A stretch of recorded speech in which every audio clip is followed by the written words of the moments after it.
dog mom of a wonderful mixed rescue. She is Nadia Sapphire. Nadia, what's going Hi. on? Hey. Nala's saying hi as well. Hello. Say hi, Nala. Look, there's the camera.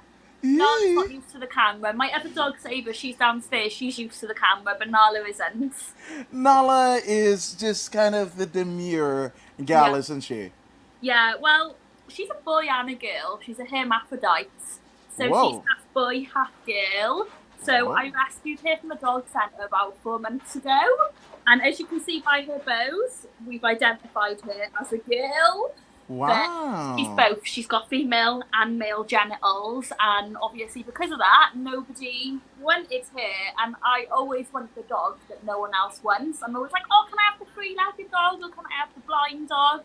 So I was like, right, I'm going to take the dog that has female and male genitals. I'm going to take her and give her a home. And honestly, Yeah. she is so lovely. She's amazing. She's going Well, to be 2 in December.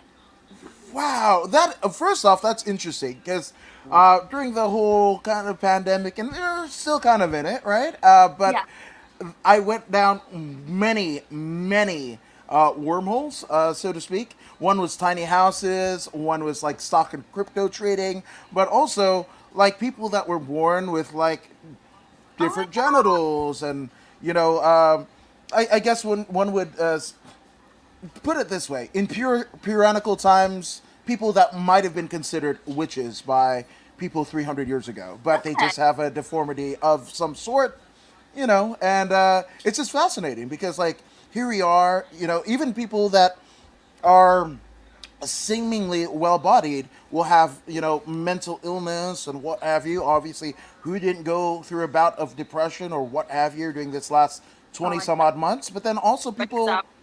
yeah, absolutely. But then also, much like yourself, people figured it out. I started this podcast, and here we are. Here you are today. So yeah, I know, but I think it's nice to be different. Like right now, like when I was younger, I used to like be like have like lip fillers, used to have Botox and everything. But like well, actually, I did get topped up in April, so I can't say I've stopped. But I was due another top up recently, and I thought to myself, you know what, Nads, just don't get your top up. Just embrace it for a bit. Let yourself have them and just embrace it. But like as I'm getting older, like for example, everyone gets their teeth done now, and I look at people's teeth like who got veneers. I'm like, oh my god, they're so amazing, this and that. And I was going to get my teeth done, and in the end, I thought, you know what, actually, just embrace something that looks different. Like I got fangs. Can you Me see? too. Vampire. Yeah, me too. Yeah. And and when I was younger and growing up, I hated my fangs. I'd be like, oh my god, my teeth are awful. I hate my fangs. And now I'm older. I'm just like, I just want to embrace it. So like, I think it's nice to be different. It's nice to have things that are different to people and not everyone look the same. So like regarding Nala, obviously being a hermaphrodite, every single person that meets her, including you, I'm like, oh my god, my dog's hermaphrodite because I think it's so cool and it's just so nice to be different. And for now, like I'm so proud of it, and I'm so proud of her. Like she's so funny, like because she's allergic to anaesthetic, we never knew whether like she'd come into season or anything. Obviously, because she's got male and female genitals, she's not been neutered or anything like that. But over the last month, she's now started humping dogs. But Nala likes boys and girls. She doesn't. She likes both. So she's a boy and a girl, and she likes boys and girls. But yeah, no one wanted her because of that. The first people who adopted her brought her home after a day because they said she was needy. And now I've had her since June, July, so about 4 months. I've had her for 4 months. Honestly, like she's my baby. She is. Yeah. That's. I think that's a wonderful Different. story, Yeah. and especially the fact that you two found each other, kind of wayward souls, and it's kind of crazy because, like, so for me, I'm half, I guess, American black or African descendant of slaves, and Fijian. My mom is from Fiji, my dad Oh is from, wow. right, so I'm kind of a mix. Like, I never really fit in Yeah. anywhere. I was too Fijian or even Anglo, to be considered black, and I grew up in Inglewood where all the rappers and gangbangers, kind of went and what have you. So it's cool to kind of embrace all the things that you are different from. Which you also are biracial, right? Welsh and Arabic, yes. Yeah, yeah. Like, when I was younger, like, and like you'd fill out a form and it'd say, "Are you Caucasian? Are you Asian? Are you mixed? Like, what are you?" And there was never anything for like half Arab or. I was like, "Mem, what am I? Like, I don't know what to put. Like, what am I?" And then, like, when like you say people Libya, they're like, "They've not here." Like, they've either here in Libya because of war, or they've not here in Libya. And yeah, like I'm just like, what am I? Like, I don't know what to say or what to put.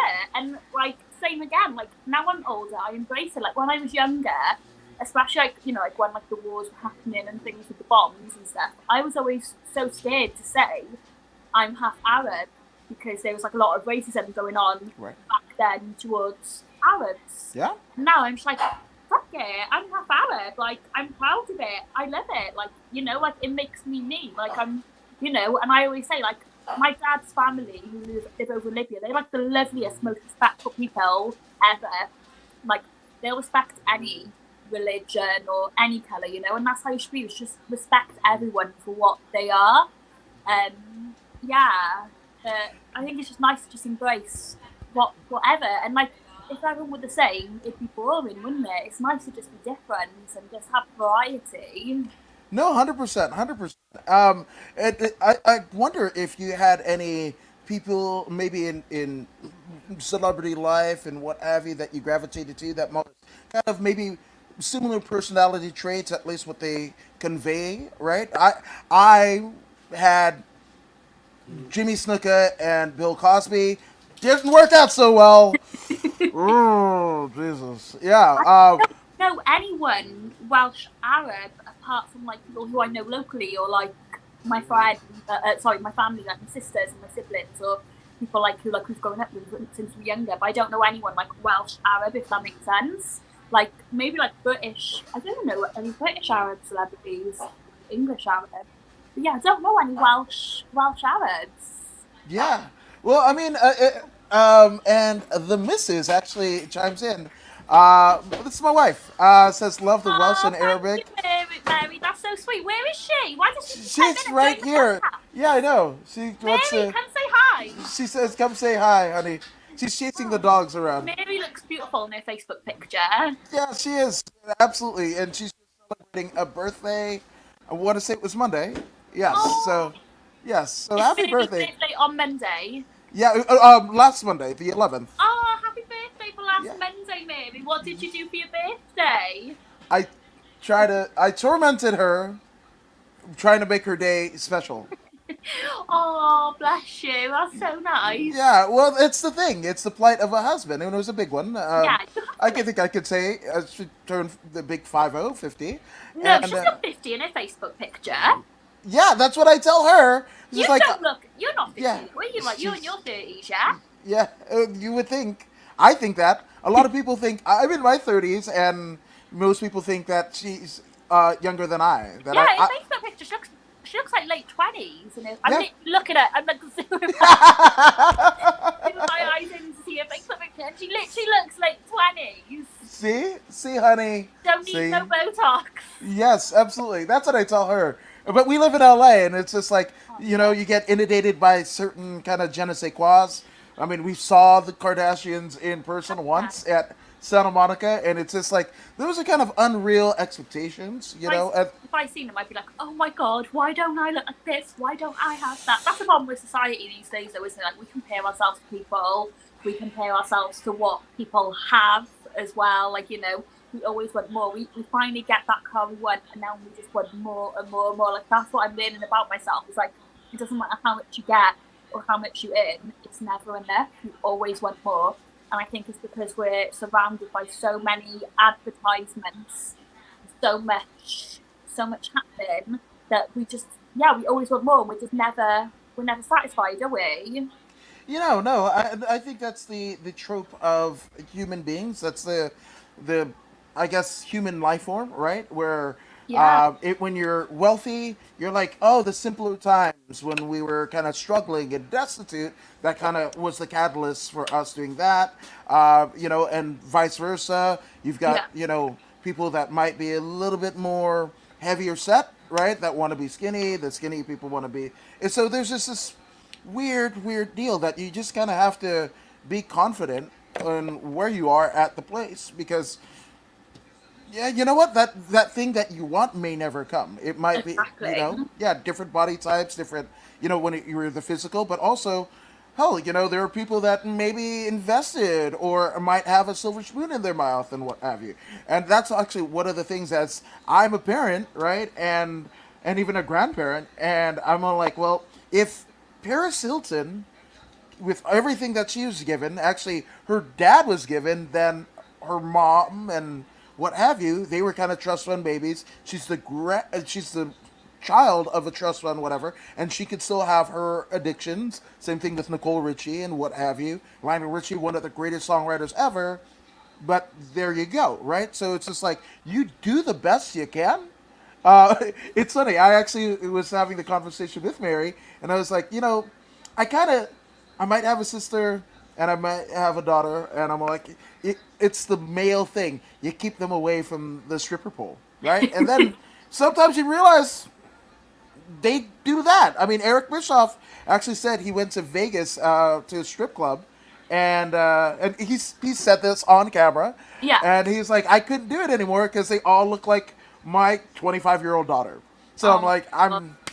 I'm done with that. But Yeah. sometimes you want it, and that's the thing. Whatever it took me until I was 31 to develop interviews and all that jazz, and but for 31 years I was just like, what the fuck am I doing with my life? Yeah, and I think we're too scared to do what we want and do our own goals, aren't we? If anything, we we just sort of think, oh, this is how I should be. I should just work my 9 to 5. I should just do this because this is what society tells me to do. When really, why shouldn't we reach for the stars and chase our goals and our dreams and ambitions?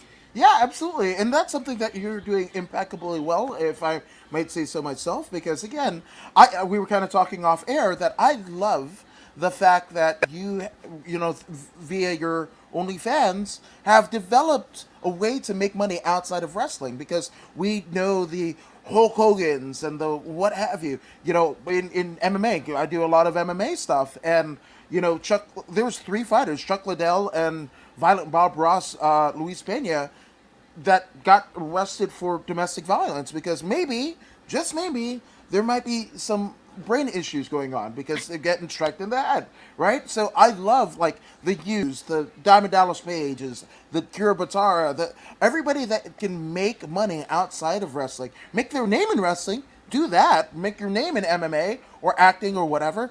Joe Rogan, right? Joe Rogan, love him or hate him, but he figured out, yeah, he figured out that hey, Hollywood isn't for me. The reason why he did Fear Factor is because he didn't have to act. And look at what he acted in News Radio, arguably the best ensemble cast about radio stuff, right? And he was just a janitor.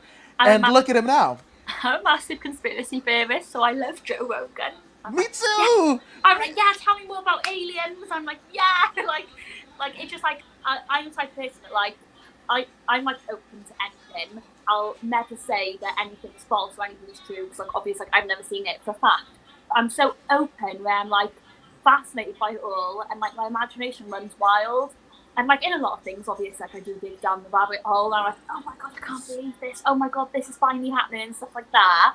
Like some stuff is obviously controversial, but I love it. Like I'm just fascinated by it. Like I always feel like it's so good to just like why shouldn't we question? Why shouldn't we just believe like the sky's like if they say the sky's blue, like why shouldn't we question? Like oh yeah, actually, why is it blue? Like why did we like I think it's good to question everything. I think a lot of people who are brought up in schools and everything, like who are more I'd say intellectual, sort of they're like, oh no, like um, like a doctor would basically say, oh yeah, you've got to do something, so it must be this, and it's like, well, why can't we explore outside of that? Why can't we question that it could be this? You know what I mean? Like I love to just question everything and just think of the possibilities, I guess. Did you actually see the short-lived series Joe Rogan Questions Everything? No, It no, was actually on Discovery Plus here in the States, I believe. Really? But it was him and Ari Shafir. And if you know anything about Ari Shafir, there was mushrooms involved, like Oh, psychedelic fucking mushrooms, right? And they just question everything. big guy, right? Yeah, like the Bigfoot and the fucking Loch Ness, and they just went around fucking questioning everything. And this is in the still like kind of formative days of the podcast. I think you might have like been done with the first run of Yeah. Fear Factor, so he's just trying out some weird shit, and Oh my that's god. when it's the best. Still doing the UFC commentary, still doing comedy, but he was just like, I question everything. And look at him now. I mean, to me, he's the hero. Like Joe Rogan, Gene Okerlund, those are like my fucking, those are my guys. I think you should question everything. Like, why shouldn't you? You know, like you only get one life. Question everything. Yeah, which I mean, have you always been that way? Because like for me, my dad Yeah. was a conspiracy theorist, and I knew like. I, Sorry, your sound literally just cut out. oh, can you hear me? Right now I can. Okay. No, what I was basically saying is like, I knew that there was a wormhole that I was gonna go down, listening to his podcast. But he had David Lee Roth from Van Halen, and I was just like, I know I just got baptized into Christianity like the week before, but this shit might get weird. And I was like, oh fuck, the Pandora's box is open, and that's it. So that's it. So have you always kind of had that kind of introspective mind? I feel like it. Like I sort of when I grew up, like I was watching Shane Dawson years ago. Like he's not really doing anything right now because he got in trouble years ago for lots of stuff. But I grew up watching him, Kendall Ray. I'd always be interested in sort of like anything to do with aliens, and then like things like the Mandela effect came in, and that really freaked me out. And just everything, like just things to do with like MK Ultra, and like just going down all that, and I'm like, oh my god, and just even like little theories, and I was just fascinated by it all. And I don't know, like I don't take it as fact. I'm like, oh my god, what if this did happen? It's a massive possibility that this could have happened and that could have happened. Like I'm open to it. Yeah. But like the weird thing is like I watch conspiracy theories or murder mysteries to get to sleep because it just sort of relaxes me. Because I find it so hard to get into anything. Like so, sort of like I work like from home on my OnlyFans all day every day. People just seem to think we take pictures and that's it, and it's not. I sit there emailing people back and forth all day, doing different promotional marketing campaigns. I'm editing photos, I'm editing videos, so I'm in the house so much with this. And I've usually just got like background TV on or background film on, just something in the background. But if I've got a conspiracy theory on, I can't do my own fans work and then watch a conspiracy theory because I have to take all that information in. So therefore, like my latest one which I've been into is basically that there could have been life on Mars before us, and I'm proper loving it.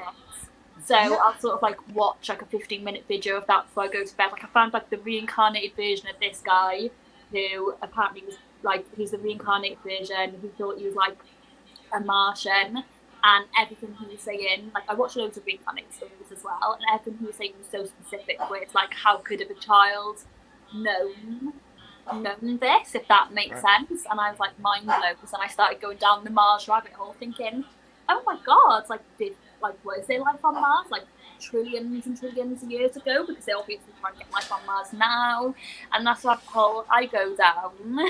No, that's and yes, very inspiring, says the missus. No, but I mean, I'm kind of like, especially like Jeff Bezos, right? Took William Shatner in the. It looked like a dick, folks. It looked like a dick rocket that Captain Kirk and Jeff Bezos went up in. I forgot what they call it, but it's Amazon's bloody rocket, right? Because Yeah. that's the space race. Richard Branson, Jeff Bezos. There might be one other person that I'm forgetting about, but with that all being said, but there's quirks about Bezos, right? There's quirks about Jobs when he was still alive. There's quirks about one Zuckerberg or Bill Gates, right? And I'm all like, was are they just eccentric, or is there something more? And like the minute I say that, my sister, who's way more into conspiracies than I. Like I'm kind of like my not even toe. My toenail is in, but I'm not full bore, right? But she'll like send me videos on like the shape shifting of the people that I just mentioned, and I'm like, oh, Yeah. oh, Once you go down it though, it's mind blowing, isn't it? Like some people just they're like, no, like it's silly, it's stupid, I can't believe you watched that, and they sort of like, like people are called conspiracy theorists all the time now, with what's going on in the world. But then like I think like it's just like whatever that person finds entertaining, I guess. Like if you want to watch that, watch it. Like as long as you're not damaging anyone around you or anything. yeah, no, 100%. And that's I think we're at a place in society where the I guess the establishment is what the establishment in terms of news, the way that we consume our media, the everything, like politics and everything like that. We're questioning everything, right? And 100%. yeah, and it's kind of the reason being is the where we're all in, and a lot of the things that we were used to that might have been okay for our parents, definitely been okay for our grandparents, but for us it doesn't work. That we can work a 40-hour job traditionally, and have to work maybe two more just to get ends meet. Yeah, like you know what? So many of my friends are in that rabbit hole at the moment where literally all they do is work and they literally just wait for the weekend and they literally can't wait for the weekend. And I think to myself, waiting for the weekend, you're wishing 5 days away in order to wait for the weekend. And it's like for me, I feel like every day should be a bloody weekend. You know what I mean? Like every day should be something positive. And I know that's easier said than done because obviously it's so hard to get out of a 9 to 5 job, especially if that's paying your bills, if you've got a mortgage, if you've got a car. Like I think I'm a very, very lucky person that I got out of it. Not rabbit hole, sorry, rat race. That was it, rat race. I got out of the rat race, sorry. So I'm very lucky. It took like I don't want to say it took years, but like I was in the rat race when I was younger, and it was hard. I hated it. I remember like I'd be like literally a day, like or 2 days before I get paid, I'd have no money in my account. I'd have like £1, and like as long as you've got £1, you can basically go on the card machine and put the petrol in your car. So I just fill up my car just to make sure I got petrol. And yeah, I've been there, and the thought of going back there absolutely terrifies me. It really does. I'm just like I can't go back into that ever again. So I'm going to do whatever I can to stay out of that, I guess. Yeah, no, I kind of feel the same way. Obviously, doing this, but also, I remember I started driving for first Lyft and then Uber, right? And Wow. just having the freedom to call the shots, like Yeah. not be beholden. Like, I got to a place where I wasn't asking, promoters to go ahead and, hey, would you pay me to do these interviews or whatever? Because, like, I would drive people to the show, do my interviews, drive people away from the show, and make way more than the $20 that the promoter wanted to pay me that night. So I was like, keep your money. Let me just own the content, and that's it. Yeah. I think that you need to monetize who you are. I think like, and it's just knowing your worth as well, and just sort of thinking about how else I can make money out of what I'm enjoying. Like for me, I just felt like my ex always used to tell me to do OnlyFans, and I was always too scared. I was like, no, people will judge me. I won't get booked. This will happen, that will happen, and yeah, people do judge me, and yeah, I probably have lost a few wrestling bookings for having it because people might not want me on their own on their show. So I'm like, okay, that it is what it is. But I can say that I'm now in a position where, like, I say if I didn't work, I could support myself for a good 6 or 7 years with what I've got in the bank. Like if I decided not to work at all, I support my mother who has fibromyalgia, so she doesn't work. Obviously, like yeah, like I get to do what I want. I go to the gym in the daytimes, and I spend those time with my dogs, which is obviously important for me. So I mean, like even though I get stressed, like some days like I do like 12-hour days, 14-hour days is nuts. But then like I can be flexible where sometimes like it's right today I'm taking the day off type of thing.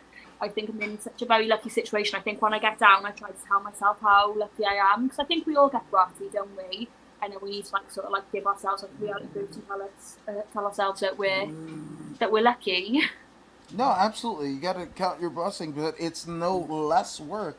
And I used to use the analogy, when I was driving for Uber with, you know, the passengers that I had, and you'd see people kind of downtrodden in their day, Yeah, talking on the phone, or they have to hire a nanny or whatever, and the plight of not raising their kids, and all of this stuff, and whatever. And I'm like, do you have a dream?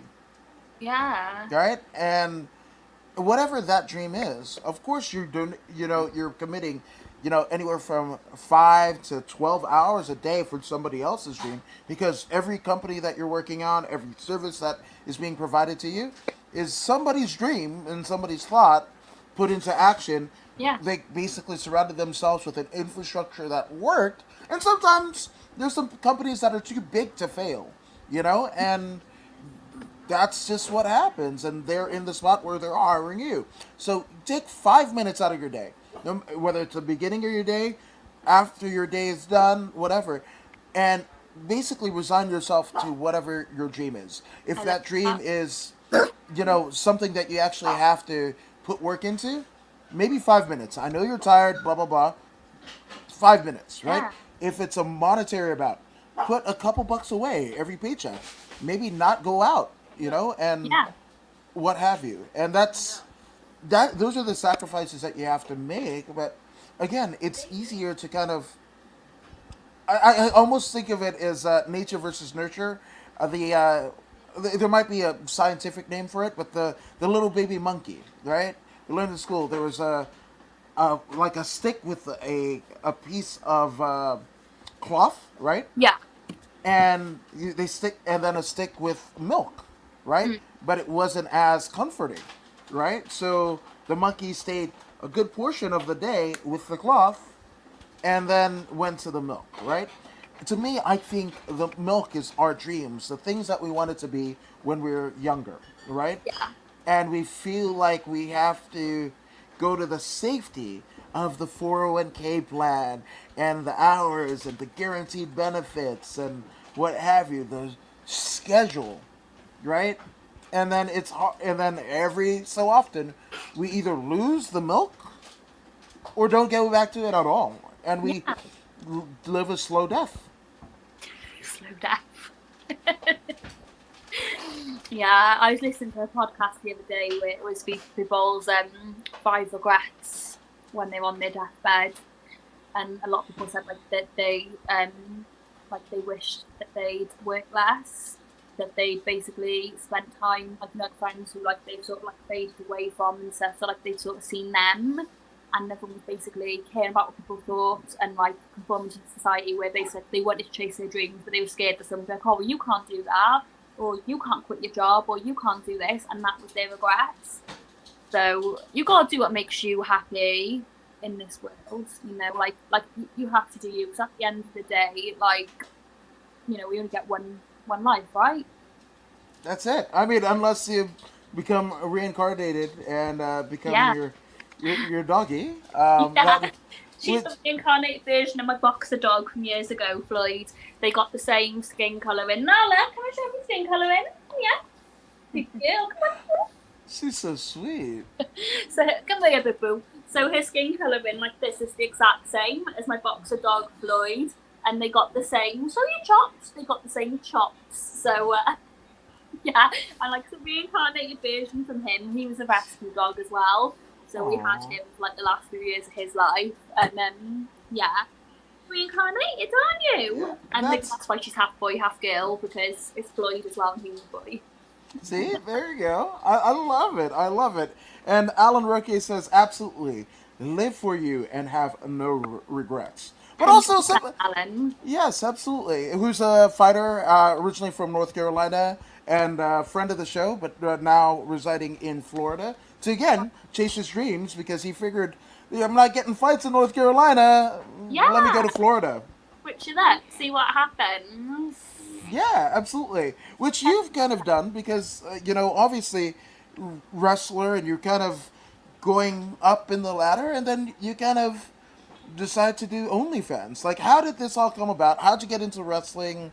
All of this stuff. Whatever you want to answer first, let's do that. So I started watching wrestling when I was about 8 years old. It was Oh. 2001. We're now in 2021. So I'd be 10 yeyears old because I just turned 30. So let's say 9 or 10 years old. And it was like the Alliance versus the WWF. And I fell in love with storylines, and I was obsessed. I used to have wrestling figures in my bag in school. I used to sit there just drawing, and literally like Stephanie McMahon, Stacey, Keebler, Trish, Lita, the Hardy Boys, just drawing them all, like making up my own little storylines. And I was literally like, that's what I have to do. I wanted to do it. I got the PlayStation games, and I'd make myself on the PlayStation games. And I literally sit there, imagine it's me, and every match I'd win for the title, I'd write it all down. Like, I scripted everything. Like, I'd write everything down. Like, literally, if you look back and I think, oh my god, he's crazy. But I got like such like my imagination like just runs wild. So yeah, and I genuinely believed it. Like, I genuinely believed that I'd be a wrestler in school. Like, teachers would be like, no, Naj, you're not going to be a wrestler. Like, you have to do something else. And I was like, no, I'm going to be a wrestler. And I found a training school when I was 14. And then when I was 15, I found a different training school, which was in England. Obviously, I lived in Wales, and Yeah. I'd get the train from like after school or on weekends to England just to train. And I'd walk from the train station about half hour to get to the training school. And then when we left school at 16, all my friends went to college, and they were like, now you need to go to college. And I was like, no, I'm not going to college. I'm going to be a wrestler. I'm going to move to Swindon, which is in England. So at 16, my mum drives me over that bridge, and they're crying my eyes out. I found a little shared house, found a little job, and yeah, I started my journey then, just training full-time to be a wrestler. At 16 years old, I made my debut at 16 years old on live shows, and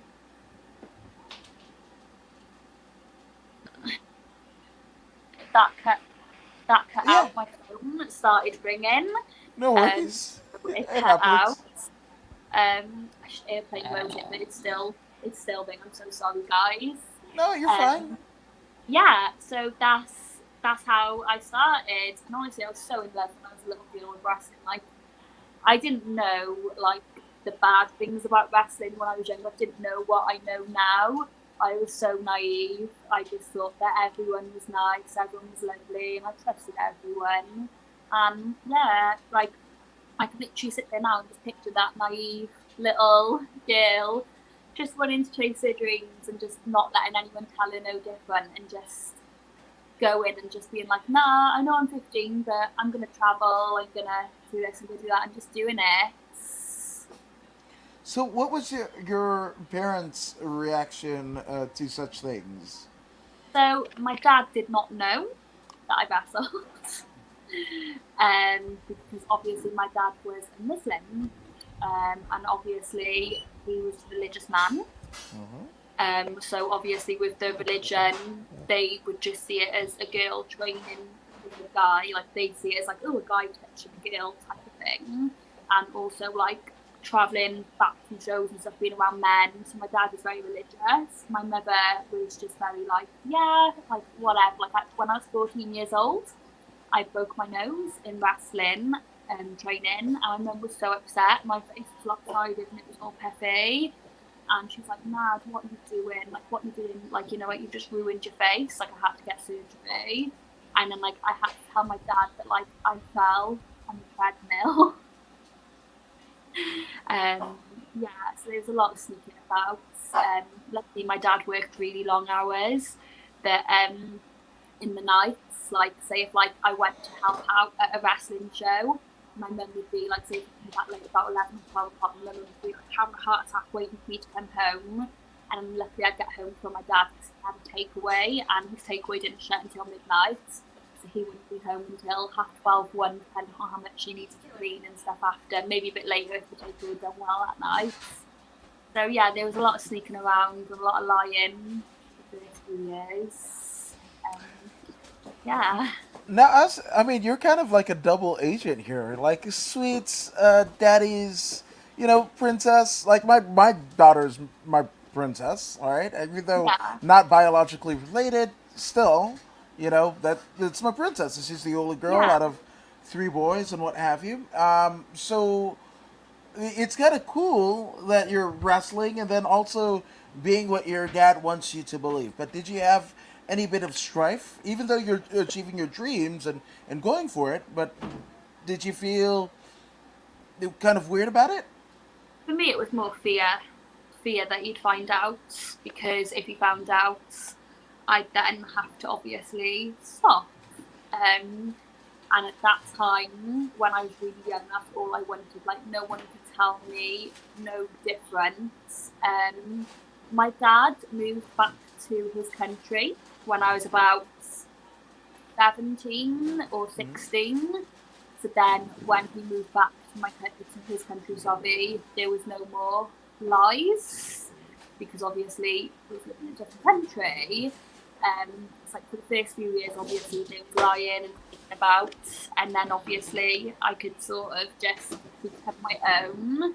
Now in his older age, he's remarried, he's got another daughter, so he sort of like he knows that I wrestle, if that makes sense, and he just sort of like accepted it in his older age, because I feel like he's not like, he's sort of like, I think years ago, like when we were growing up, he was so religious and he wanted us to be like the perfect Muslim children, but that was never going to happen, because obviously he married a British woman who was born into a Christian family, and obviously living in the UK, it's not going to be like that when obviously you're surrounded by everything in the UK.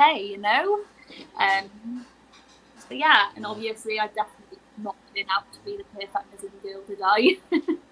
No, 100%. Lobo Loco says it's hard to hold back a warrior. LOL. We do what we want, for real. Sorry, mom. So there, yeah, there you go. Definitely. So, I mean, was it what you imagine it to be? Because, I mean, it's not like you're a former wrestler. You're still very much active, especially, everything are opening back up in your neck of the woods, so to speak. So, I mean, um, like, do you still love it? It's yeah and no. Like Yeah. when I'm in the ring, I get that buzz, but a lot of awful stuff has happened to me in wrestling where I do get really anxious and unwell from it. A lot of stuff happened to me when I was a young girl in wrestling, which I eventually come to terms with as I was older. And just like, there's a lot of, I feel like wrestling right now, it's just like, it can be, especially on Twitter, it's not a kind place. It's just, and I find that really hard, because I feel like, why would I want to be in an industry where it's like this? But then the other half of me is like, well, no, you owe it to, like, that 14-year-old girl who had that dream, who literally moved for that dream. So it's a hard one. Like for me, like I feel like what I want out of wrestling has changed. Like when I was younger, obviously I wanted to go to WWE and stuff like that. But as I've become older, I feel like I'm happy where I am. I've done what I've wanted. Like, I've had the first women's wrestling match in Israel. I've wrestled in 4 or 5 European countries. I've had my WWE tryouts like back in 2016. I've done a lot. Like I've wrestled in front of thousands of people. Like I've done things I've wanted, not as much as I thought I would do when I was a young girl, but at the same time I feel like the circumstances behind it, with things that have happened to me over the years, which have set me back, I feel like, it's okay if that's all I ever do in wrestling. It's okay. No, that makes absolute sense. And not getting too much into it. I mean, but I mean, in LA, we had a pretty burgeoning scene, right? We had Pro Wrestling Gorilla. We had, bar wrestling, and only one of those has come back because of the Yeah, actions of one Joey Ryan, right? And a litany of other, at the time, luminaries of the Southern California scene and beyond. So we literally, we sorry. literally had our entire scene kind of chopped down during the pandemic because, again, along with the speaking out movement and the Me Too, well, wrestling got swept right away, which It's rightfully sad. so. Yeah, rightfully I so. spoke out, like lots of things happened to me when I was 14 and 15 years old. Even stuff like I haven't even spoke out about things that happened to me after that because I just sort of speak about the stuff when I was 14 and 15 because that's underage in the UK. But things have happened to me throughout my whole career, which I still haven't spoke out about. Um, but for me, like that sort of like opened up a lot of rooms for me. But like the stuff I spoke out about was stuff which I was still getting judged on until this day. And people were talking about the stories as if it was yesterday. So like, oh my god, Nadia done this with so and so. Nadia's such a slag, and it'd be like that happened 10 years ago when I was a child, and I'm still getting called a slag till this day, and still having stories made up about me, and having these stories made into worse things. And I have to deal with that throughout the whole of wrestling before speaking out and just accept that and just accept that, you know what, people just think I'm a slag. That's it. Like I think for me, especially one of the things about starting OnlyFans was sort of like, well, people think I'm a slag anyway, so may as well make money out of it, right? Like, I've been called a slag since I was 14 years old. I've been, all these men have done shit to me when I was younger. I've had men take photos of me when I was 15, like a referee took photos of me, like he's seen my boobs and stuff. He told me that I'd be famous, that I'd be in all these lads mags when I get older and stuff, that he knew all these people. So yeah, he took all these little photos of me. And when I was like 16 and 17 out of wrestling, people had taken photos of me and stuff. And just, I was very naive when I was younger, especially living on my own at 16 in Swindon on my own. I was very naive. I was manipulated so much where in the end, I just thought, you know what? I'm taking that control off these men and I'm fucking doing it all by myself. Like you people, you're not controlling me. You you're not controlling me no more. I'm literally gonna sit in my bedroom and I'm gonna take photos of myself. And I'm going to take them in my underwear because I'm comfortable in my underwear. I'm not going to get my tits out because when I was like 15, 16, 17, and stuff like that did happen to me where I had photos taken of me. And obviously, now I'm older, I understand that if you're under 18 and that happens to you, that's obviously child Right. pornography. So that's what happened to me in my younger years. And now I'm like, I'm going to do something in the safety of my own home and I'm going to make money out of it instead of these men who manipulated and abused me getting whatever pleasure they did out of it. I don't know what happens on photos. I don't know whether this exists. I have no idea. I don't know. No, and it's crazy because at least there have been some people in the community, right? And I say the combat sports community, because during this kind of weird quarantine, what have you, we actually had like MMA fighters get, arrested for, possession of child pornography. But it's not just pornography. They got them on the pornography charge, but they were actively sexting, girls underage and what have you. And it's weird because, I mean, the situations that I kind of know about, these people are kind of politically leaning, save our children and all this jazz. And I'm all like, but you, like, is this like kind of window dressing for your own plights? And I'm not saying I'm not trying to paint a brush. Like, I've learned over this year, painting a brush is horrible, but there are people that I've kind of bore witness to, that are kind of hard on the paint one way, or it will be like, oh well, my grandma got married at 14. It was just like, well then, why aren't you going after their asses too? And then, clean up your own fucking closet. It's very double standard. Even now, like you had some people saying shit, but then they're still working for promotions that are still guilty of stuff. And there's even still people who never got outed who I know so much awful stuff about. Like there's a particular wrestler who I know has raped a few people, and he never got outed, but it's not my story to tell, so I'd let them girls say it if they ever wanted to say it. But yeah, it's so double standard. Like literally, I feel like a lot of people, like when I spoke out, I basically had BBC contact me. I had loads of people contact me before that, but I just didn't want to know because I think because I've got like quite a big following, and I've always done like lots of media stuff. I've always done beauty pageants. Well, not always. I've done when I was younger, not anymore. Like I used to do beauty pageants. I've been in the papers loads for other things, other investing. I got contacted a lot, so I feel like there was like a bit of attention on me, and I did something with BBC, and then this one guy who's a wrestler basically tried to is the word devalue my story of everything that had happened to me. And basically I did a move, like, you know, Mikishi wrestling move called the stink face, and I've always done that move, and I did it to a girl who was 15 as part of a wrestling show, and some fucking pervert, some weirdo stole it, and I think they put it on Pornhub or something, but the guy basically blamed me and said, it's her fault, this and that, and I'm like, it's not my fault, but a weirdo has basically taken that and made it into that. This was a move that happened on a family show like 4 years ago.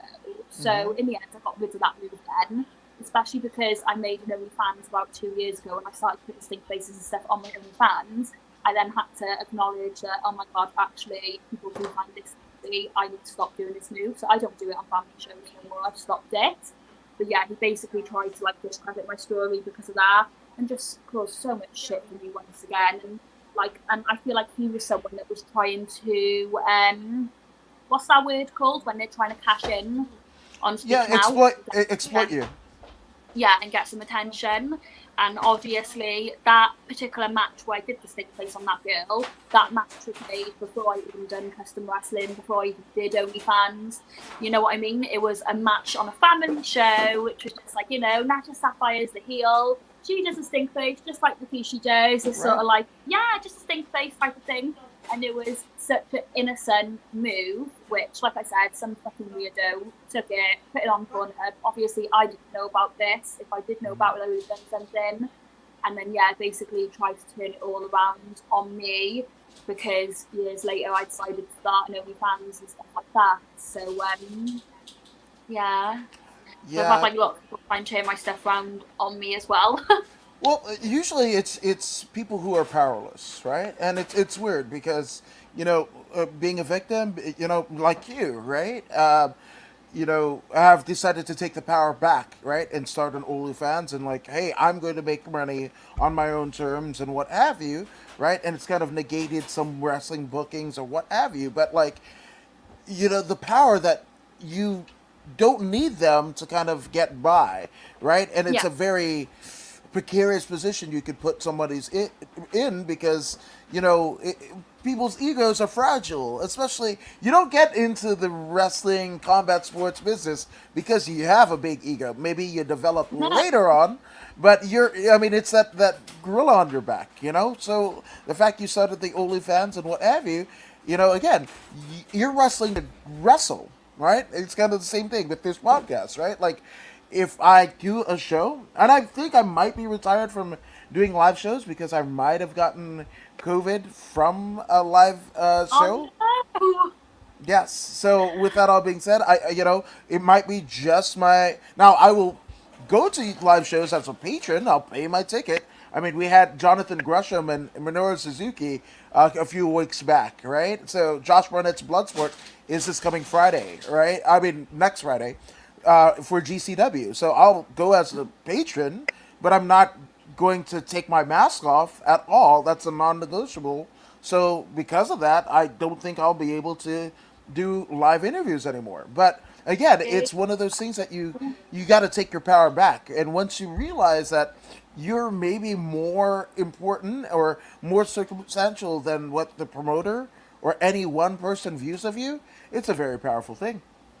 Yeah, like I don't feel like I'm more important or anything like that. I think for me it was just like, you know, after years and years of being called all these awful names and having all these rumours made up about me and just being through so much bullying, and like, but it was like more like bullying behind my back. It's like no one's ever said to my face, but then obviously it gets put back to me and stuff, and just bookings being tarnished over like the last 10 years or so, I just think for me it was just sort of like, you know what, like I may as well make money out of it, like, you know.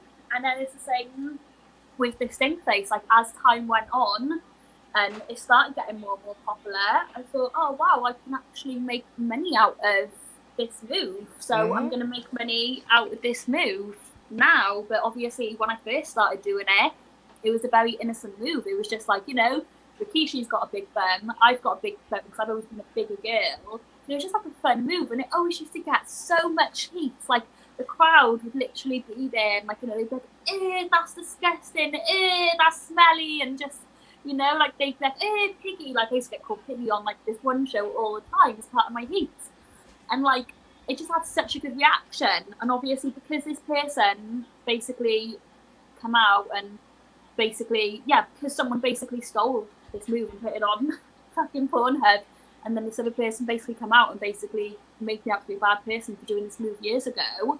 I just feel like I can't even do that on a family show no more, especially now because, like I said, I've had OnlyFans for 2 years, I've been doing custom wrestling for 2 years, and now because I do it in custom wrestling and OnlyFans, now I feel like, yeah, I need to take responsibility and not do it on a family show. But at the same time, to promote in Austria, who his show is mainly adults, but I guess kids could watch. He's like, I want you to come do the stink face. Like I want that to happen on the show. Is this a hard? And I'm like, what do we do?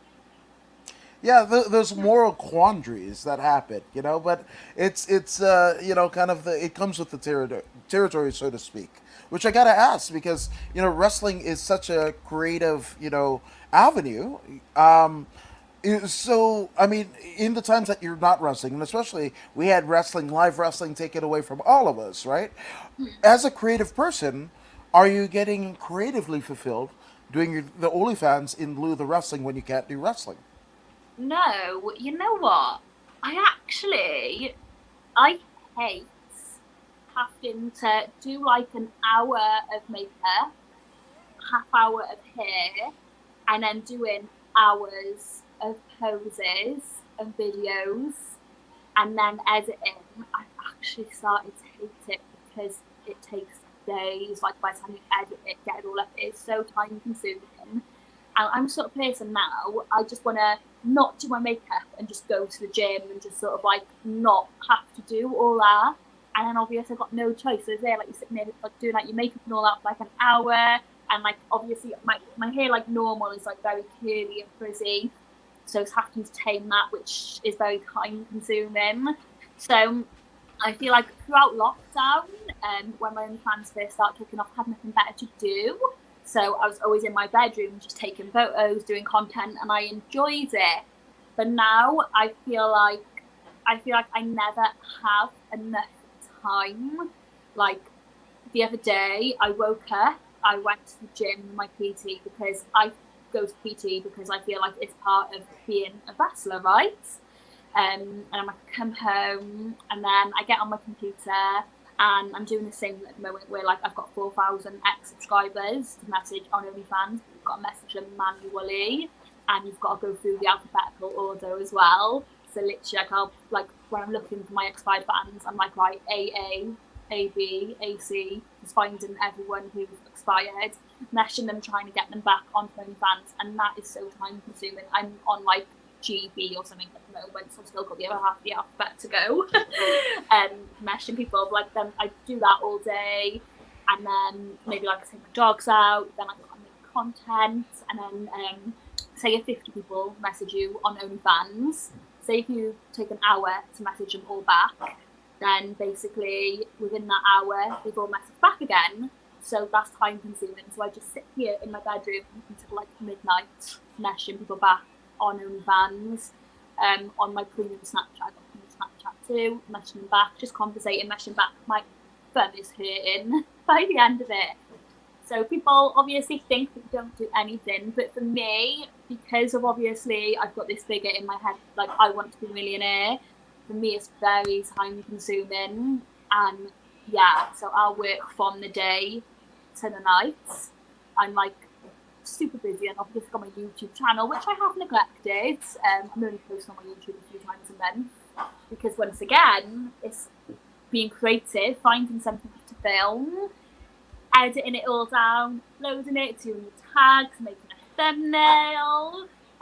Like a YouTube video can take like 4 or 5 hours, and the amount of money I get from YouTube, it just doesn't seem like enough. But I then at the same time, I'm like, if I put all my energy into YouTube and built in more, then I get more money. But I'm like, I haven't got the time. And sometimes I do feel like I've got some other business projects going on at the moment as well, like some new things which I'll be announcing in about a month.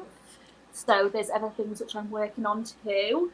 So I just feel like I'm just so far spread, if that makes sense.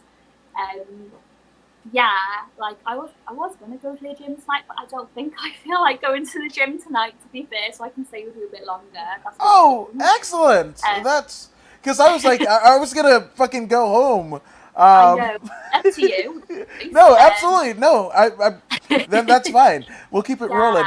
But like I'm so far spread at times. Like sometimes, like mentally, I'm so drained. Like my phone, when I message you back, it takes me a day to message back sometimes.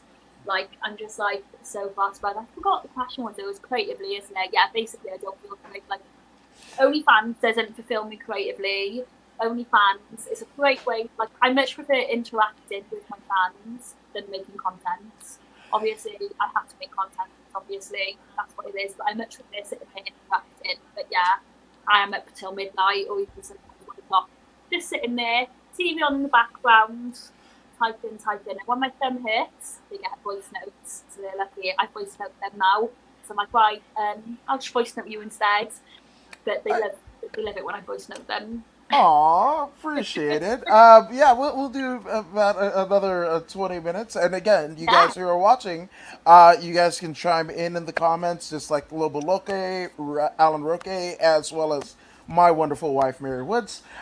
In terms of, and again, with everything that you say, and I get that a lot too, is like, oh my gosh, you have this person on, like, you must be so lucky. They think that luck is the thing, not seeing the work that you have to put into it, right? Yeah. And it's because, it's not working for a normal job and having normal 8-hour shifts or 2 hours transport to get to your said job. They just think it's easy. Like, it's just like, just turn on YouTube and there's Woods and there's Nadia on the OnlyFans, but there's so much work that goes into it. Yeah. But at least it's work for yourself rather than elsewhere. Like, I am very lucky in the respect that I can do this and that I can work for myself, and I'm very lucky financially as well. Like, I don't know anyone my age, like normal people, like in the same financial position as me, so I am very lucky in every day. Like, I'll say my gratitude in my head. I haven't written down my gratitude for ages. I used to write down my gratitude every night as well, but I haven't because I'm so tired. I'm like, I don't have 10 minutes to write down my gratitude, but I should, because it's a lot more powerful when you write it down. But I always say, I always say when I'm feeling crap or something, I always say, right, Nad, happiness is a choice. Happiness is a choice. Like, you're so lucky. And I say all the things that I am lucky for. I know, like, I'm sitting here now, like, oh my God, I work 12 hours, this and that. But at the same time, obviously, if I wanted to go on holiday, I could go on holiday and I could sit on a beach and just type away, make content and stuff like that. I could have my friend over and just be which I have a lot of times. I'm just sitting there on my laptop, having a cup of coffee, just chatting to my friends, I'm a multitasker. Or I just you know what, I don't have set working hours, so I'm just going to take 2 days off OnlyFans. I'm not going to not going to do inbox, not going to upsell, not going to try and get 5 subscribers back, not going to promote. I'm just going to have 2 days to myself. I never usually do that though, because it's like I'm like the sort of person where I have financial targets in my head, and if I don't hit them, I get really hard on myself. So say if I don't work 2 days, I see it on OnlyFans, because we have PPVs and things we upsell, tips, loads of things. If I'm not getting X amount of subscribers in, because say if you have 50 people who don't resubscribe that month, then you have to find 50 new subscribers, right? So you have to keep promoting to earn the same amount of money. So it's a constant. It's not just you've got all these subscribers. You have to keep them and make them happy, and if they don't subscribe, you have to find new subscribers or try and get them to subscribe back, or you know what I mean? So it's constant. So that's why Wow. I find it hard to take a few days off, because I'm like, oh my God, I'm not eating X amount of money today. But at the same time, I have to give myself a reality check and say, nah, do you earn good money anyway? Does it really matter if you earn X amount less today? But I do find it hard, because I'm that type of person where I'm like, oh my God, I'm running out of time. I'm running out of time. Like, I need to be a millionaire by the time I'm this age. I need to have this house, you know? So it's like, I find that balance very hard, and I find my work-life balance very hard. But at the same time, I still feel like I'm a really lucky person. Like, I know, like, when I used to have a normal job, I'd have to book my weekends off shows, right? And that's crap. Like, oh, can I, before you take a show booking, it's like, oh, let me see if I can book it off work. And you're the person who's basically in charge of you, or in charge of your life, because they're basically like, oh, yeah, you can have this day off for a show. But now I'm like, oh, I can take shows whenever I want, you know? Like, so I'm very lucky that now I've got a show Saturday, and I'm like, right, okay, so that day, Saturday, I'll work like a bit of OnlyFans in the morning, I'll go to my show, and I won't do anything else then, but I'll vlog on my show days, so like my class. Like, I'm very lucky in that respect. So say if my friend's got a party, I'm like, yeah, of course I can attend your party, because I can take this day off, it's up to me. So it's like a lot of work for them. I need to remember how lucky I am. I am so lucky. And like, you know, my mother's so lucky, to the extent where, like, she always says to me, she says, oh man, like, you know, I wouldn't have this life if it wasn't for you. Like, I'm so happy. Like, I take her on holiday with me all the time, because that's something that she couldn't afford to do when my dad left.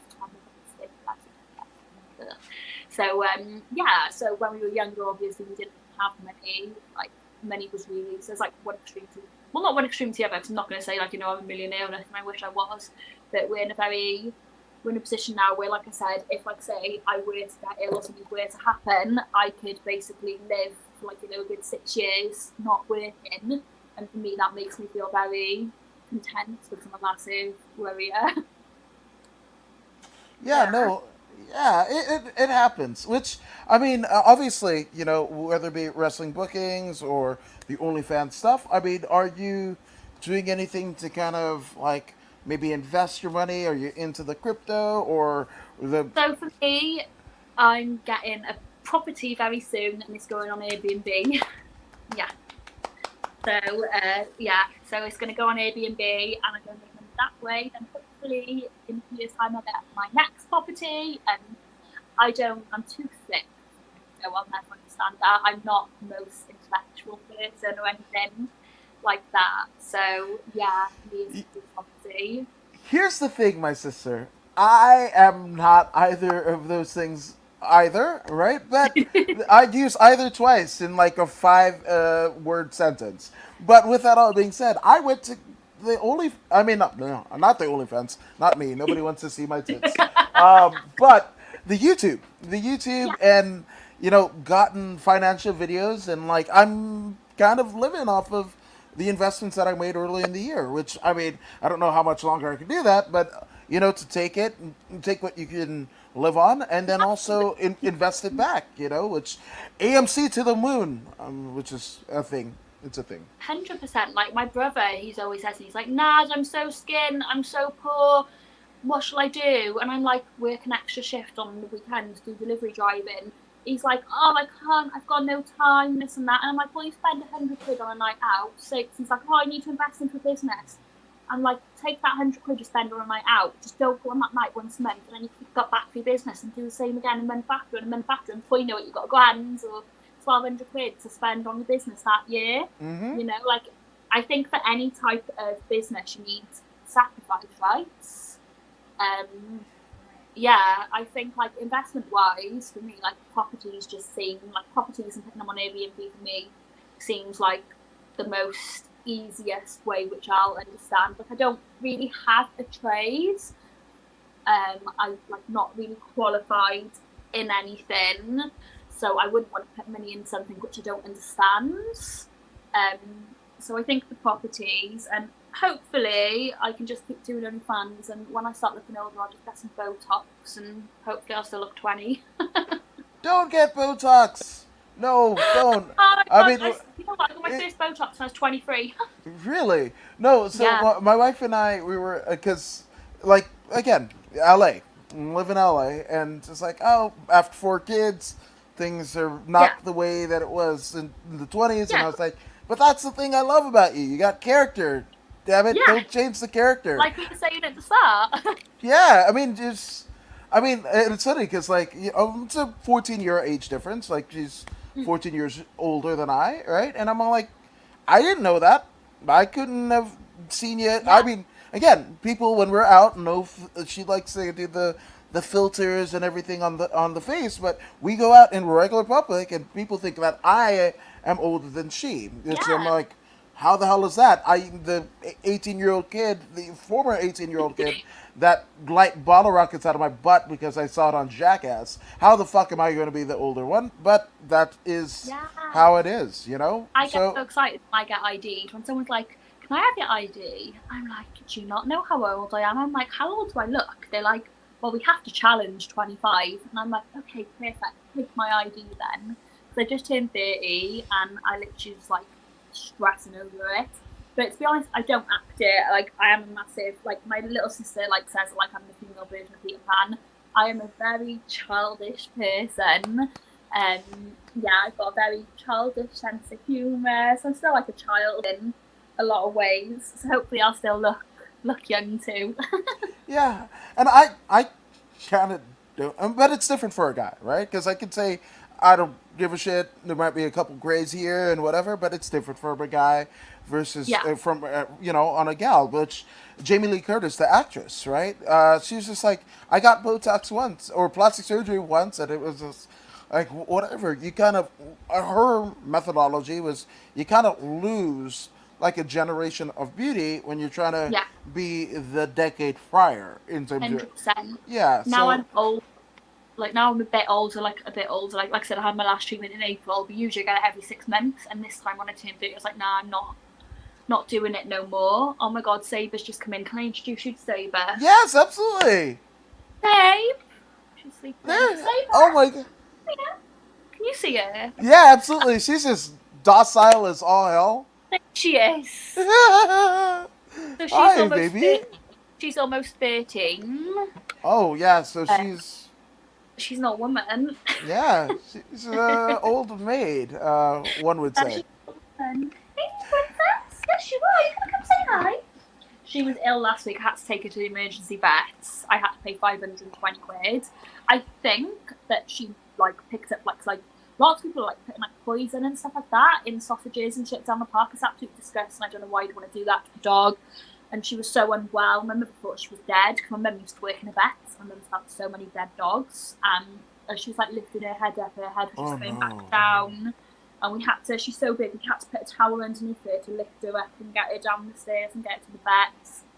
I genuinely thought that she was going to die. I was like, oh, so upset. And now this week she's just been amazing. She's back going out for walks, wagging her tail again, eating. So really happy, are we, princess? Baby.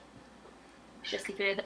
Yeah, So she's honestly, you know what? I'm like so embarrassing with my dogs. I think I'm the dog lady. Like I talk to them like they're my children. So I'm so sorry. no. It's good. It's I absolutely think I'm on great. FaceTime or something. No, it's good. It's totally good because again, people fix themselves on Rogan all the time. Like it's a fucking thing, man. No, but I mean, that's the thing. Don't lose the childish deal. It's the thing that keeps you young. And the fact that you're still getting carded, I think you're doing something well. I mean, I actually kind of went through that.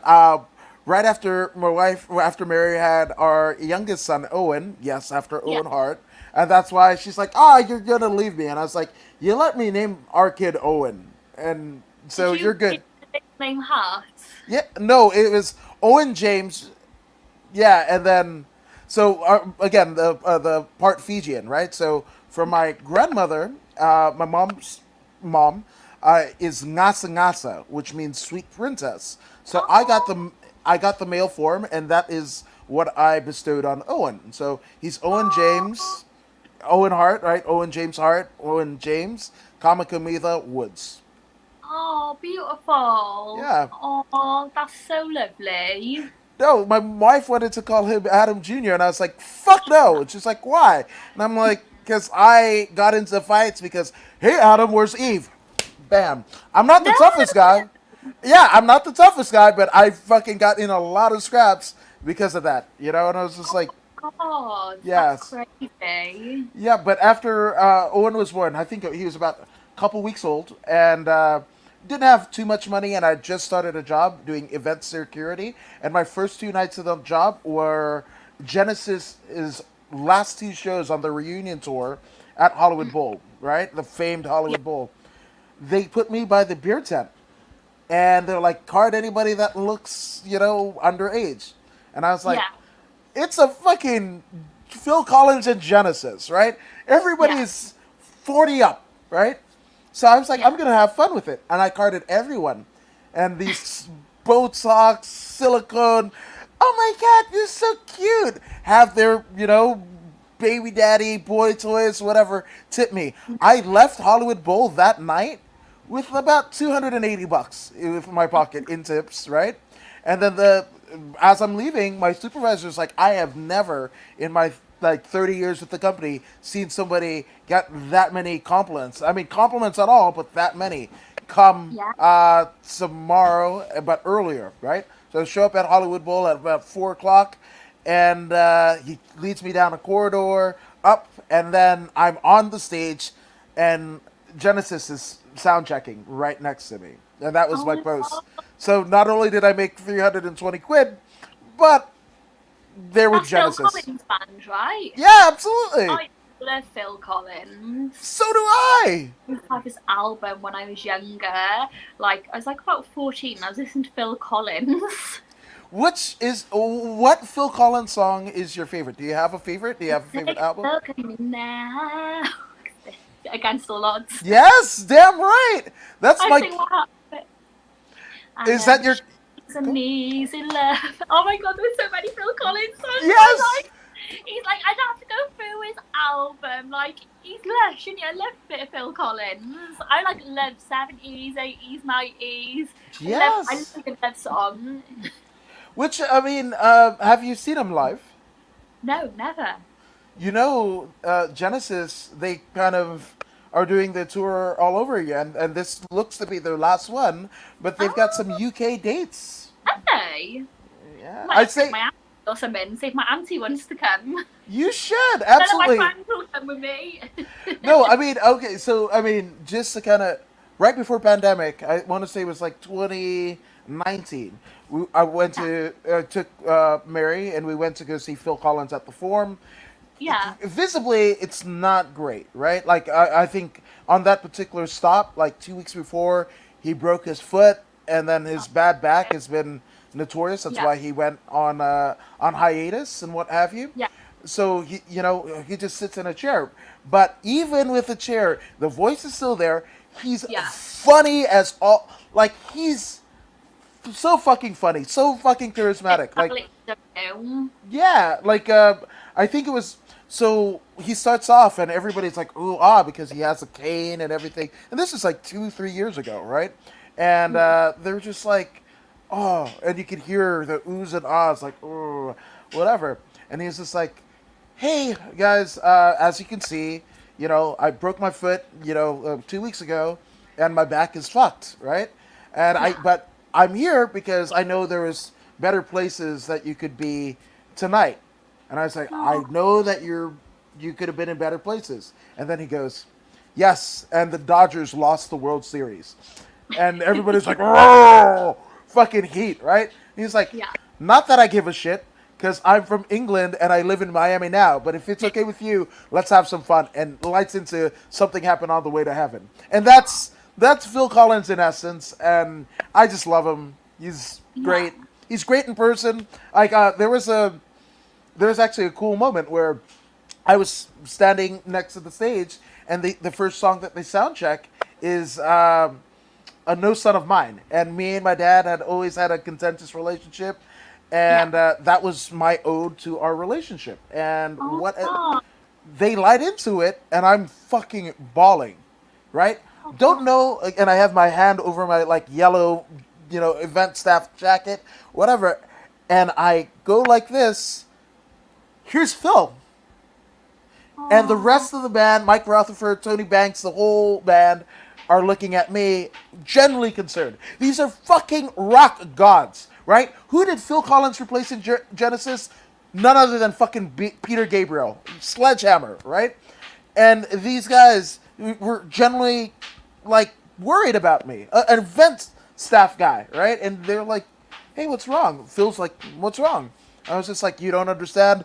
And I told him the story about me and my dad, and he gives me a hug, and he's just oh, like, I cannot believe that that song still resonates to people.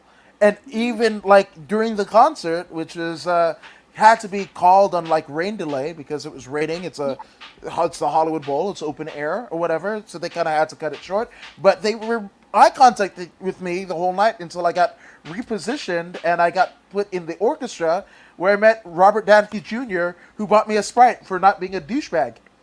oh. So like the greatest night ever. First night, Got to be $320. Phil.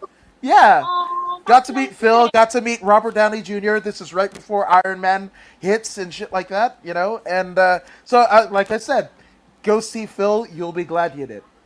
Oh, I might do. I'll have a little look into it. I'll send you links, my sister. I'll send you And links. you actually will, won't you? Like, Yeah, do you think, yeah, this is the closest one to Wales? yeah, absolutely. I got you, sis. No, like we're family at this point. Which, by the way, do you have favorite matches or favorite wrestlers? And you don't have to list them, but just ones that come to mind, ones that you've seen, ones that you're inspired by. Anything? Don't go in. I loved Trish and Lita, and I loved Stephanie McMahon. I just loved like Stephanie's character and just how she reacted to things. I loved her as a heel. Now in my older age, I love the Four Horsewomen. So I love Charlotte, Bailey, Sasha, and Becky. I watch all their matches in the gym. Like, say if I've got to do half-hour cardio, I'll just put a match on with one of them. And usually matches are about half-hour long anyway, so that's my cardio done. Yeah. I like it. I like it.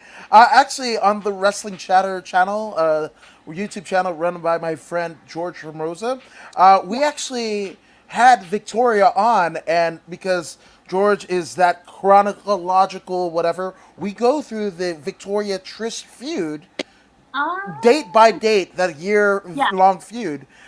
So I'll send you the link. It's fun. Yeah, and they had a hardcore match. It's something to watch in the gym as well, isn't it? And I Yeah. it's like you try to watch it when you're doing your cardio. Like, I just need to get this done. I can't listen to music because it's a visual as well as hearing it. So I'm like, right, I'll just watch something Yeah. wrestling. No, 100%. And Chris Cross, a talented fighter turned Twitch streamer, says that sounds like the greatest day ever. No, thank you, Chris. Phil Collins. Yeah, the Phil. I believe the Phil Collins. It was the 1-2 punch. Yeah, that was it. Phil Collins Uh, coming up. Make sure you're okay. yeah, and the whole band, like Mike from Mike and the Mechanics. Like there have been sub bands that have been spawned from Genesis, and all of them individual legends and that group up whenever they're in town or want to make some money, and they're all still friends to this day. Like Phil got his, Amazing. yeah, absolutely, and he said, and also, hey, LOL, I'm jealous. She's doing the interview in bed. I know I should be like, oh, go to Yeah, sleep. which, by the way, I mean, he said it when he was on the podcast, and he, much like you, or one of those ones, like he was a fighter, trained at one of the greatest gyms in the world, and then he was like, hey, maybe my head might not be good for this. He had a Yeah, conversation with his wife, and he's blowing it up on Twitch. So I'm much like amazing. I'm, yeah, much He like can I'm proud literally of get you. his camera up from his bed then, couldn't he? Yeah, but he also does his streaming from bed. So, Chris, we need a bedroom stream from you, sir. I know, literally lots of pillows and teddy bears. Yes. Favorite eats? Foods. Oh my god, Yeah. I'm a massive foodie. Right, so I love Arabic foods. So I love like Persian stuff like that. I would love some of that tonight. I love Caribbean food, like chicken dumplings. Oh my god, I love Chinese. I love Indian. I love fried chicken, like KFC. Shoot like 10 pieces, and I always like leave the skin to last. And eat. Oh my god, I'm getting hungry. I'm meant to be on diet. My sisters laugh at me as well because my favourite food is chips. I have them with like everything. I'm obsessed with curry chips, really salty chips, curry and chips, gravy and chips, like literally just chips, chips, chips, chips, chips. So anything that's like chips, meat, and rice, I'm just so like happy with. I do like a pizza from time to time, but then once again, I like to have chips on the side of my pizza and put chips in my pizza with salad and eat it. Yeah, I'm a massive foodie, and yeah, it's so hard for me to diet because honestly, now honestly, my PT's gonna go nuts at you tomorrow because I might break my diet now. I'm gonna go on meal prep after this. It But happens. It happens. I mean, literally, I bought a road assault bag a couple months back, and then I got COVID, and then I couldn't use it. So literally, I did 9 minutes of three. What is yeah, it? Yeah, 9 minutes, they're 3 miles. hard, aren't Yeah, they? right before this. So, and I had the protein. Right as I was doing the promo to start the podcast, I Yeah, chugged that some bitch down, and like, I'm hey, what's good for? ready. Yeah. Oh yes. Now, I mean, you have been such a sweetheart for saying this a couple extra minutes, but obviously there have been a lot of people, both professionally and personally, that have attributed to your success, right? Mhm. So take as long as you need. Let's get some shout outs out of the way. Oh God! Oh my God! It's on the spot. Shout out! Shout out! When you say shout out, do you mean like? Whatever you want, whatever. It's just open ended. Which and Crisscross says we're getting a bedroom stream, so There you we're go. gonna tune I want to in. watch it. You'll need to send me a link so I can actually make sure that the bedroom looks good, like the decor's good. To be fair, I need more pillows. Like Yeah. yeah. Nala, my hermaphrodite, she sleeps in bed with me, so she takes up most of the bed. To be fair, and then Sabre might pop up too, and my bed stinks probably. Six dogs. So obviously, I guess like if there's any shout outs, I guess my mum for being like my best friend and always being there for me to talk to and everything. And I guess just the people in wrestling who would know who they were, who've obviously always been kind and just believed in me and always been there for me through the bad times. I like it. I like it. Short and sweet. And especially if you say like you gotta get the mom. That's what I tell people. Like you gotta get the moms. You gotta get Yeah, the the parents. But also if there's a significant other, definitely shut them out. I will even go like remember. Right? Because I'll get a DM from that significant other. Like, yeah. that motherfucker did it. And I'm like, I try to remember. Try to If I remember. really thought about it, there's probably some people I could shout out, like some people Yeah. who've been Yeah, since. no, but that's good. Yeah. Well, if you But you have to pick and pick, don't you? yes, exactly. And like if you go with the encompassing, then you can shot back at them and go, "Hey, well, you know you're a part of it. Like, well, I shouted you out, so fuck it, man. Yeah, The people who've been there know who they are, you know? smart gal, smart gal. Now, obviously, for those who want to follow, subscribe, find out more about you on the interwebs, and I did link it all down below your link Hello. tree. Yes, of course. Again, why would you be doing podcasts if not more No, visibility, promote right? me! Yes, absolutely. So, I mean, shoot that promo, kid. What? Yes. Yeah, where can people find you? So you can follow me on Instagram, which is Nadia Sapphire. Sapphire has a double P. My Instagram is obviously lots of pictures, lots of daily stories and stuff like that. Twitter is a lot more wrestling orientated and a lot more of just like quotes and stuff. Nadia underscore Sapphire. If you want to see my exclusive content to hop the social media, then you're looking at www.onlyfans.com/Nadia, the underscore, which is a line thing.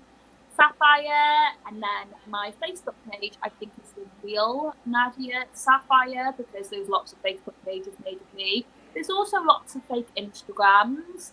My Instagram is literally just Nadia Sapphire. There's like so many fake ones when you type my name in. I think you messaged me on the fake one as well, you said, didn't you? So Yeah, I yeah, did. just I fell for it. yeah. Hook, line, and sinker. And the missus is like, yeah, yeah. Mention your if you have them. Mention your significant others, which I did. I get points, honey. I get points. Right, and she says, "Awesome interview, thank you." Oh, It's thank you. more. That's so kind. It's more Nadia than me, but maybe I might have had something to do with it as well. And you guys had something to do with it. So again, thank you guys for joining the podcast. Nadia, thank you for being a wonderful guest. And if you haven't already done so, go ahead and like, share, and subscribe to the According to Woods podcast on Facebook, YouTube, and Twitch. I mean, Nadia, you're subscribed, aren't you? No, I don't Oh. use Twitch. How do you use Twitch? Well, guess what? It's on YouTube too, and the book face.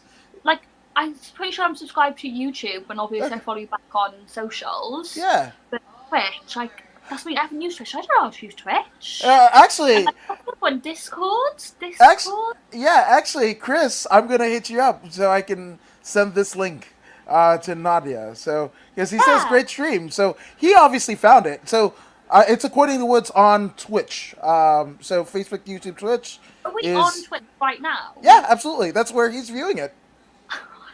I'm Yeah. literally, honestly, I only know the social media I work with. I don't know any of the new ones or any of the gaming ones. I'm just like, oh.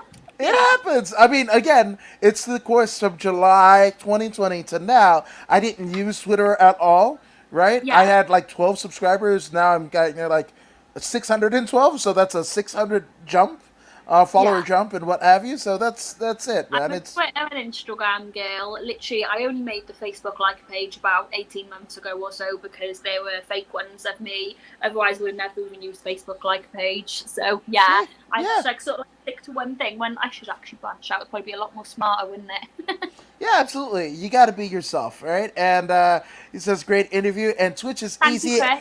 I got you guys. All right, brother. We're gonna hold you to it. I know. Yeah, I will. absolutely. I'll put my menu on Twitch.